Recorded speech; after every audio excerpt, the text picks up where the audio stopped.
Hey, good morning. It's 10:41, September 1st, Monday morning. It seems like the days of the week, the beginning of the month is all lined up wonderfully, right? Starts off on Monday and it's going to be the first. And this is like it's easier to keep track of your days in your the calendar in your mind when it's like that. It's wonderful. Anyway, so happy September. So for the first day of September, I decided that I realized it's Labor Day. So I'm going to just kind of kick back and kind of analyze the situation and kind of figure out, other strategies. I think it's really important for me to kind of touch on the topic of the aftermath of gang stalking and the obstacles that get created because of what the trafficking network created, the issues, okay?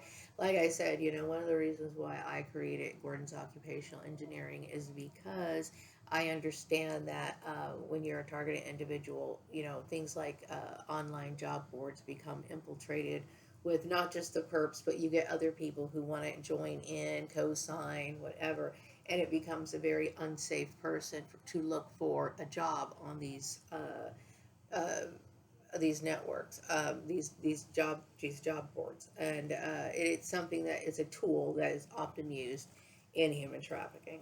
So people need to, obviously, I encourage people to not give up looking for work. I know it can get very chaotic, but like I said, throughout the time that I've been making these videos since 2015, that when I realized I was a target individual, I wanted to replay everything that happened, share it on my video channel, and then also because I understood, that I was dealing with rumor mills. I was well. I mean, I was not quite understanding how deep and the whole issue was, that this was a church thing, that it was worldwide, that I didn't know all of that in 2015. All I knew was is that some weird issue happened at Murray Family Farms.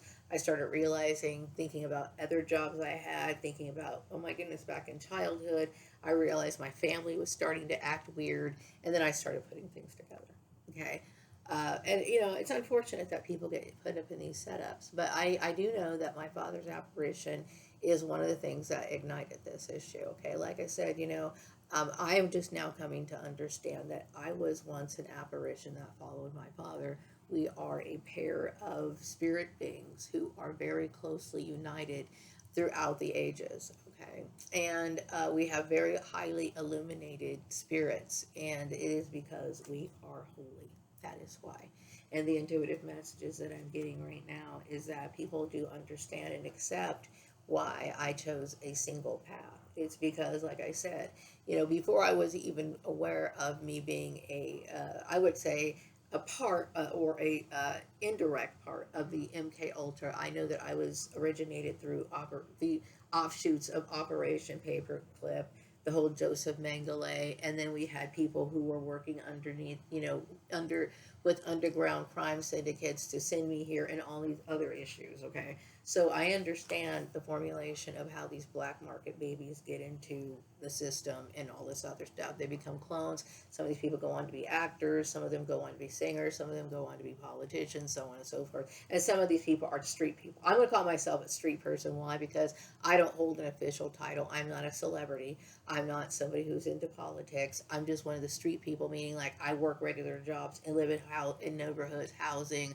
like everybody else. Okay, so I'm one of these people. I've come to understand it and put it together. I mean, why else would my family distance themselves in such a strange and weird manner? The message I'm getting right now that it's agreed that I am not somebody who chooses to fight over, I guess positions of power. And I also get something, the intuitive message, something about my father and my father being around me, my apparition. I think this may have caused a lot of rift, especially when you think about the genealogical makeup of me and my father, knowing going back into our records that at one time we were husband and wife. We were also brother and sister. Okay, so this was done back many years ago where people solidified their financial dynasties or whatever through marriage, which people try to do that in these days new too. Okay, which you know marriages can be defined under different definitions. That's my definition, is of people being consented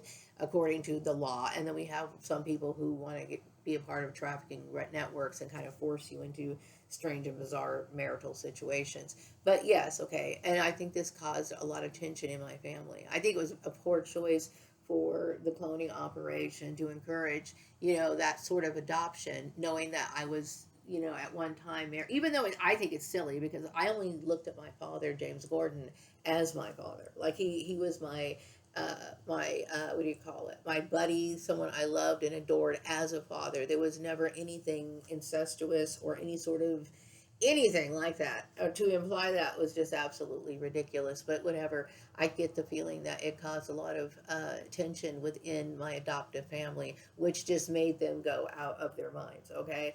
And really, whether I practiced a voodoo, hoodoo, I became a Baptist, I was a Catholic, I was a whatever religion outside of my family, okay, the adoptive family. By the time I'm 18 years old, I legally have the right to make that decision. And I would say that growing up in the Gordon family, my family knew that I was studying with Jehovah's Witnesses when I was a kid, right?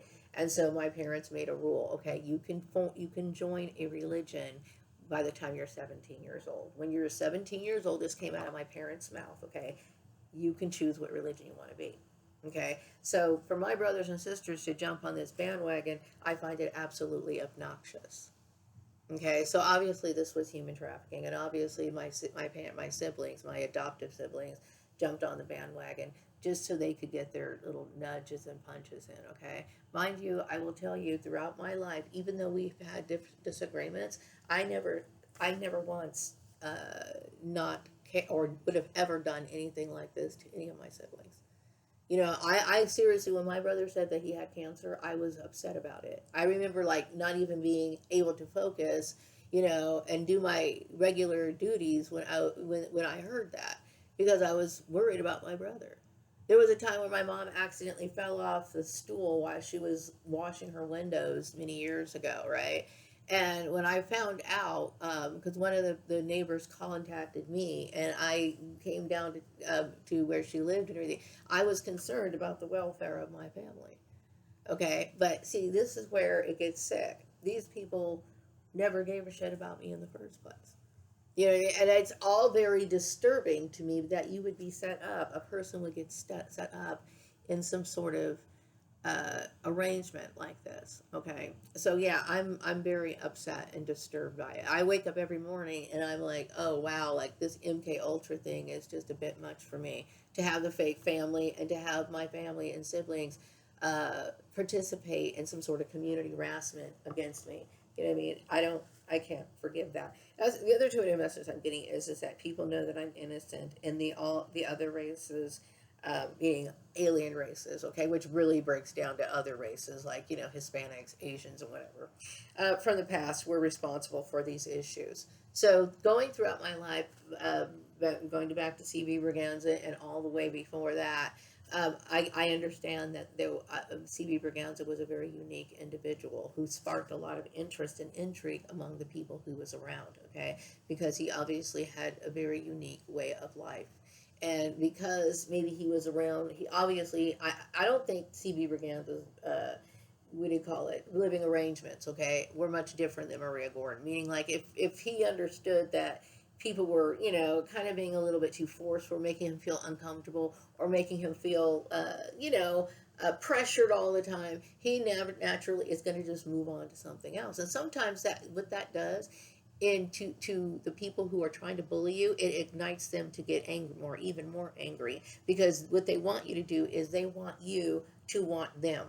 Like, we want you to want us to, we're not hurting you. Like, by us ignoring you, that should be breaking you down. And my thing is like, yeah, give me my space, because I really can't deal with you. I cannot deal with you. Okay, especially now. Okay, like when I think of my family, I'm just like, that is just, it's too much.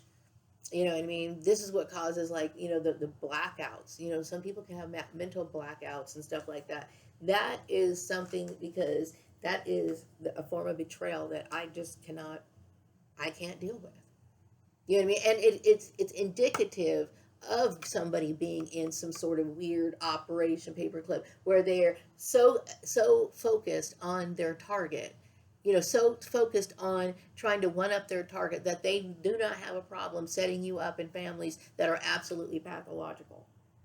Okay, I am disturbed like you will. I mean, seriously, I am very disturbed. The intuitive messages that I'm getting is that the Bakersfield community is in discussion about me, and that people need to be more social. Okay, I'm doing the best I can to even get up in the morning and get out of the house. Okay, so I'm trying my best. Okay, like I said, if people say hi to me, I say hello to them too. But as far as I understand what just recently happened.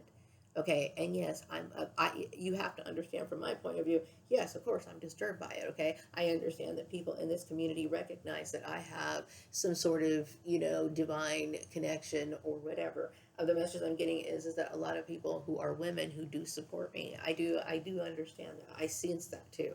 And yes, I think a lot of people notice that I'm somebody who chooses to get out of the house. Okay, and I know that there was people who were hope trying to force me and to keep me in the house. Okay, that's not good for your mental well-being. One of the reasons why I'm making the moral reset is because I understand, like, I can recognize forms of cruelty.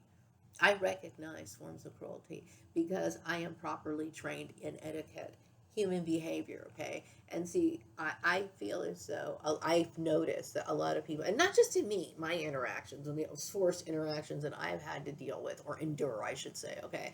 It's in how parents, interact with their kids and how kids are interacting with their parents. A lot of times, I don't really see the kind of parent respect that parents should get from their kids. And the reason why is because their parents aren't respectable. See, it works both ways. And because a lot of people have this sort of heathen type behavior. Okay. And hey, don't get me wrong. And please don't be offended. Okay. It could happen to anybody in any race. Okay. When I think of my mother, I would say that my mother, Mary Gordon, had a mentality of a very dirt poor person. She lived like she was, even though she had a husband who provided well for her. It was her mentality. Okay, is what made her someone that I would look at as somebody that I would not want to socialize with. Okay, it's because she felt a lot of repression, because she had feelings of being unsatisfied her entire life. Okay, so when she saw women, like, for example, who took care of herself, because at one time my mother was a very beautiful woman, a very beautiful woman, and she married my father for his, for convenience or whatever. Okay, and she ended up being a very miserable, bitter person and wanting to take her anger out on people, including me. Okay, I now see this. Okay, I now see this, and it's funny because my mother would call this sort of behavior out in other women, but she failed to recognize it in herself. You know what I mean? I've often noticed that there's some sort of envy between mother and daughter, and if you feel if you've ever grown up in one of these sort of environments, you too might be an MK Ultra victim. Okay, intuitive messages that I'm getting right now is that people find my uniqueness as an asset. Yes, it is an asset. You know why? Because I represent many different classes when you think about it. Okay, I'm somebody who understands that.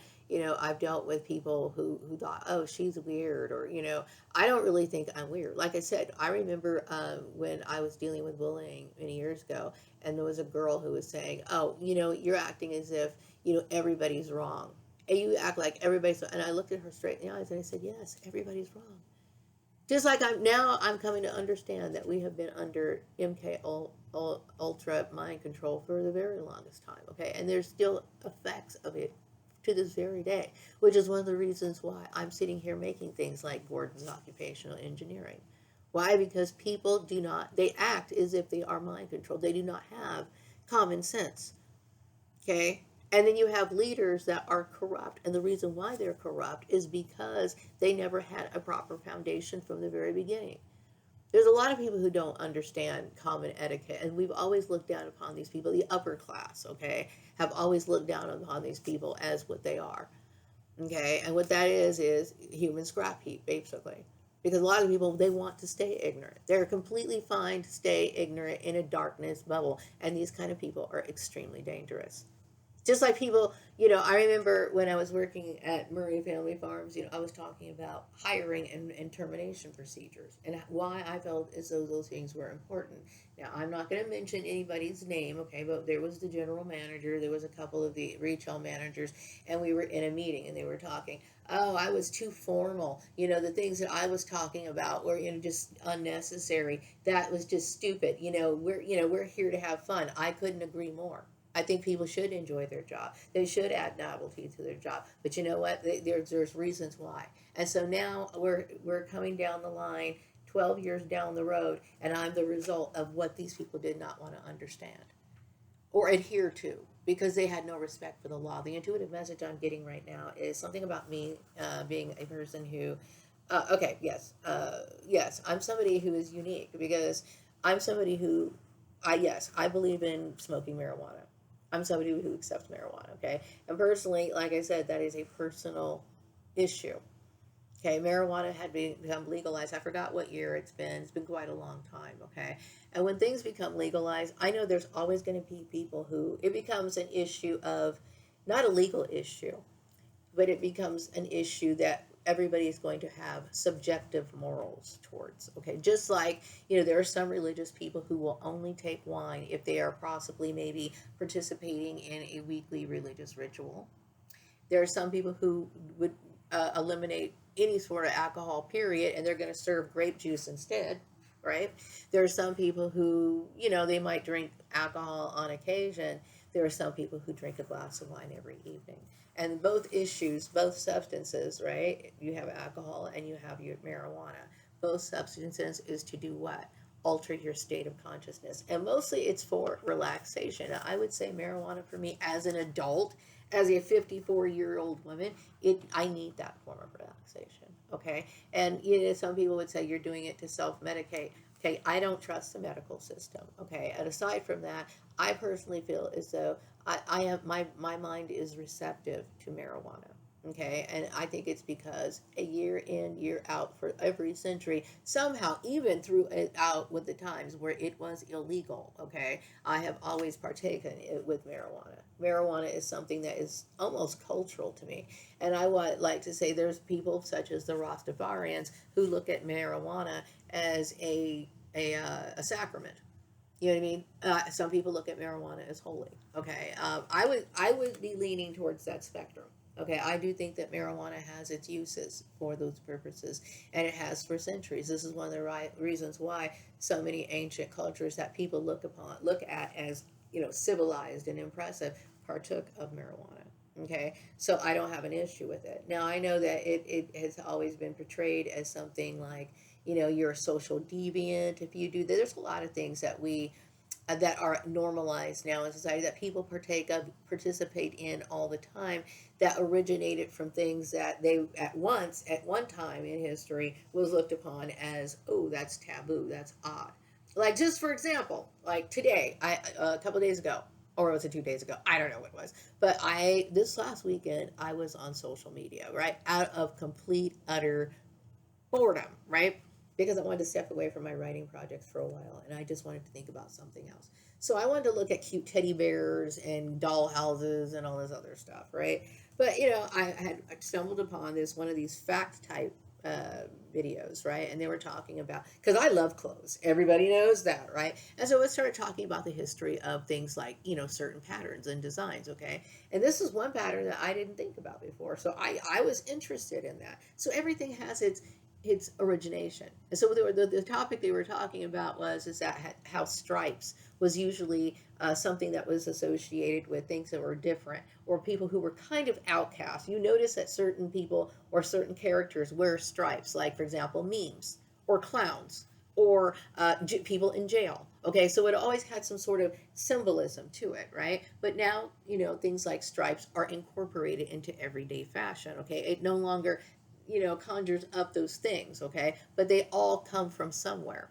They all come from somewhere. And the same situation applies in my case, right? So things get incorporated into society and people normalize them. And it is what it is, okay? So anyway, What else I want to talk about? So this is the reason why, I created Gordon's Occupational Engineering. Also, the other intuitive message I want to cover is that yes, I am somebody who does have an interest in the supernatural, and I would say that if I did not have the horrible plotting, I would have always been a supernatural, spiritual person. I would have always been that way, okay?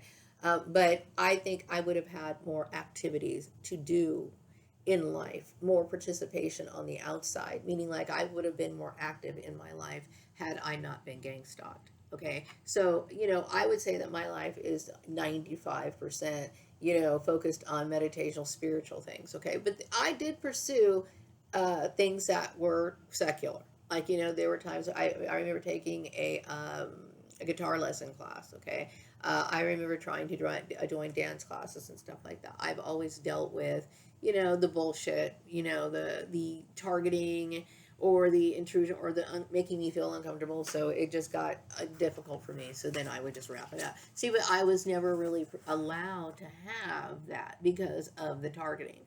So I had no other choice but to sit here and go my own way. So it is what it is, okay? And see, unfortunately, because I was dealing with a lot of people who are not very understanding and uneducated, unfortunately, in these issues, regardless of their titles and all this other stuff, they always perceived my reaction or my behavior as being arrogant or whatever. No, I was not used to dealing with somebody who's so abrupt and so rude.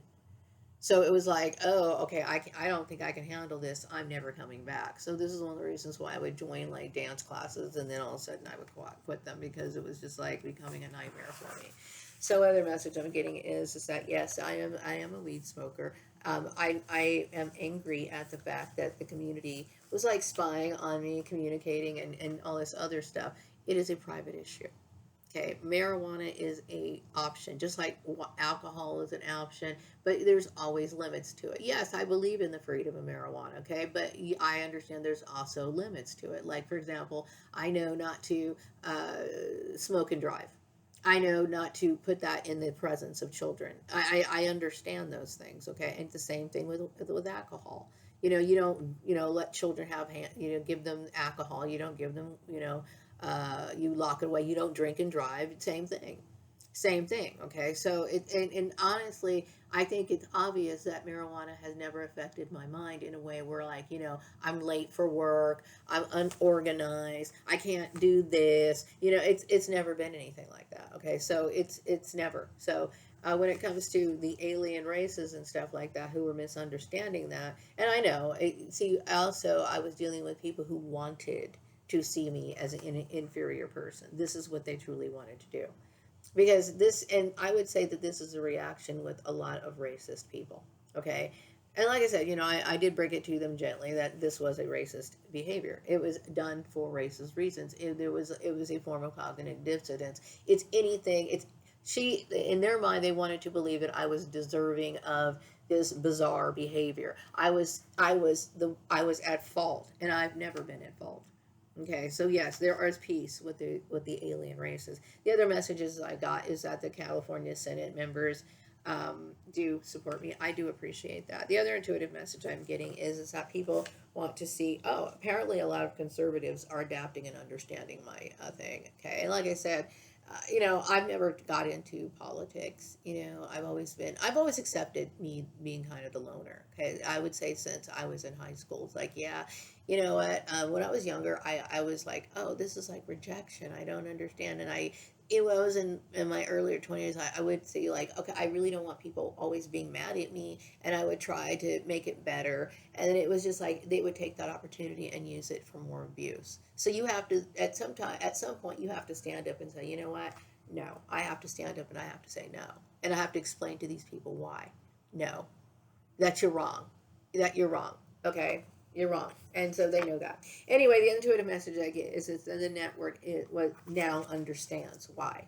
Okay. And I also think it's important for me to talk about this issue of the aftermath of the targeting, which is one of the reasons why I came and made this video in the first place. It's the fact that the blacklisting, the making my existence a controversial one, trying to make it so, well, she does this, so therefore she needs to be treated like this.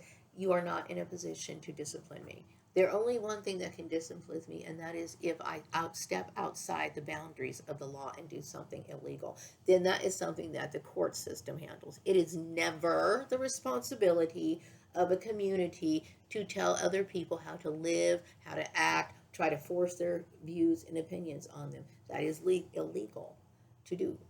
Okay. So, and it leads to all kinds of bullying and everything else. So, when it comes to social issues, be careful how you handle those. It's not supposed to be thrown out into the public sector. If you have an issue with somebody or a concern about something, just go ahead and ask this person directly. You just directly ask this person if you are that curious, okay? Mind you, they always have the right to live and create boundaries for themselves. They always have that right to say, I know. They always have the right to say, I'm putting this boundary up. It's beyond, it is not acceptable for you to try to cross that. Okay, people have the right to their own space. Okay, I do understand that my card readings have exposed a lot of the mysterious issues regarding the church and the whole Nazi thing, the mind control. And I think there's a lot of people who enjoy that alien spread. And hopefully in the future, maybe one day it could be something that's actually made into a board game. It's an idea, you know what I mean? A formalized board game to where it's like, and this is one of the reasons why I bought the hard stock cards is because I want to use stencils and other forms of art to create each card and make it more and expand on it. You know what I mean? I'm definitely into that project. Anyway, I do also get the intuitive message. There's a lot of people from my old high school who are interested in connecting with me. I'm not, like I said, that's a very uncomfortable issue with me. And so, like I said, if you're supporting me with a fake what do you call it? You can connect with me on Facebook, but like I said, I'm not interested in anybody trying to manipulate my life in any way, shape, or form. The intuitive message I get is I understand that people were holding things against me, my special gifts against me, whether it be the fact that, I acknowledge the enchanted items that are around us and among us. People held that against me because I'm aware of the spirit realm. Duh, of course I would be.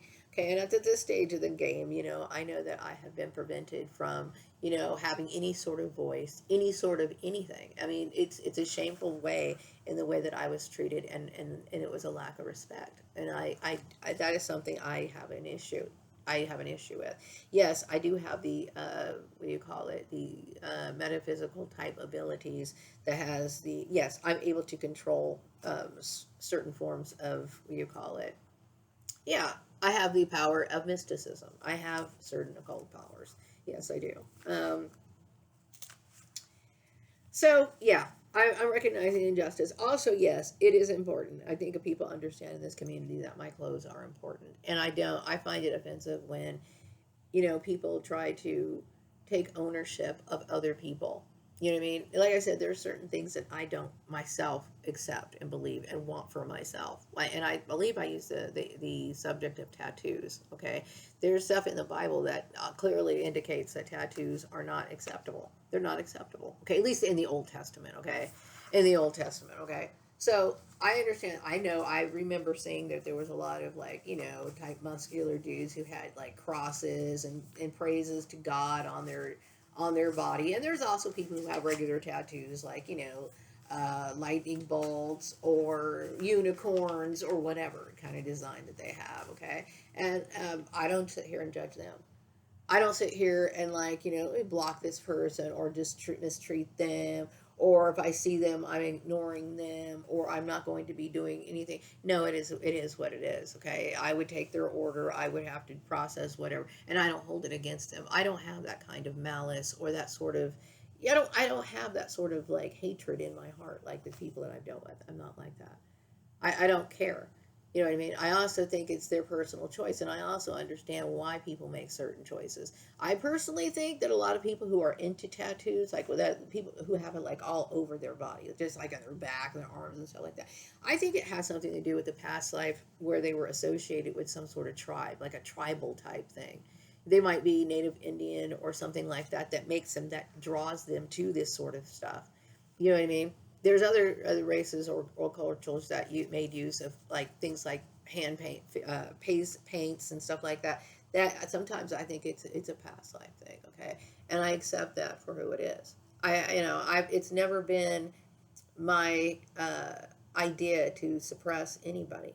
And if I am the savior, which I do believe that I am, if these are the standards, okay, and the genealogy and all this other stuff that makes the savior, and then it would never be in my heart to make somebody live a life of that sort of kind of puppetry. I would want to see people live their life to the fullest. Why? Because when you are content, you are less likely to create problems for other people.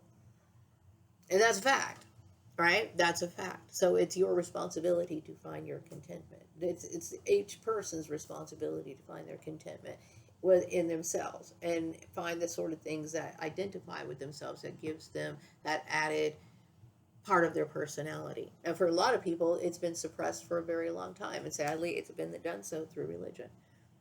You know, the suppression of yourself. Okay. So a lot of people don't even know who they are. Say, I know who I am. I know who I am. I'm Maria Gordon, and yes, I'm always going to choose me over fake friends. I'm always going to choose me over something else. Okay, and I have the right to do so. So anyway, I've got things to do. I'm going to be out today. I got errands to run, and yeah, and so it's good to get some sunshine. And I hope that you make the best of your Labor Day. I'm wrapping this one up. Take care. Bye bye.